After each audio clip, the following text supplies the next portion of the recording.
বিভিন্ন রাজনৈতিক দলের সঙ্গে বৈঠকে বসছেন অন্তর্বর্তী সরকারের প্রধান উপদেষ্টা ডক্টর মোহাম্মদ ইউনূস। আজ বিকাল ৩টায় প্রধান উপদেষ্টার সরকারি বাসভবন যমুনায় এ মতবিনিময় সভা শুরু হবে, চলবে রাত ৮টা পর্যন্ত।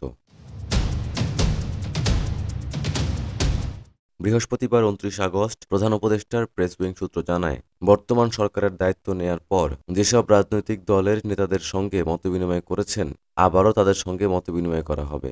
সূত্র জানিয়েছে, দেশের সার্বিক পরিস্থিতি, সংস্কার এবং আগামী নির্বাচন নিয়ে রাজনৈতিক দলগুলোর সঙ্গে সরকারের আলোচনা হবে। তবে আগের বৈঠকের মতো এই বৈঠকেও আওয়ামী লীগ সহ তাদের জোটের কোনো দল মতবিনিময়ে থাকবে না বলে জানা গেছে।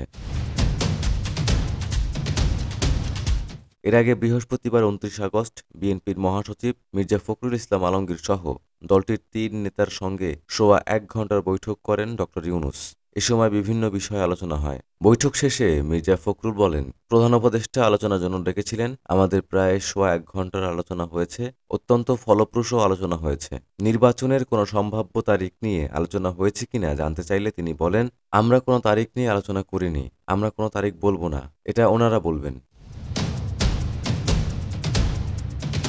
ছাত্র জনতার অভ্যুত্থানে গত ৫ আগস্ট আওয়ামী লীগ সরকারের পতন হলে ৮ আগস্ট অন্তর্বর্তী সরকার শপথ নেয়। এরপর বিএনপি, জামাতসহ বিভিন্ন রাজনৈতিক দলের শীর্ষ নেতাদের সঙ্গে বৈঠক করেন ড. মোহাম্মদ ইউনূস। সেখানে বিএনপি, জামায়াতসহ বিভিন্ন রাজনৈতিক দলের নেতাদের আমন্ত্রণ জানানো হলেও ক্ষমতাচ্যুত আওয়ামী লীগ সরকার বা তাদের নেতৃত্বাধীন ১৪ দল জোটের কাউকে দেখা যায়নি।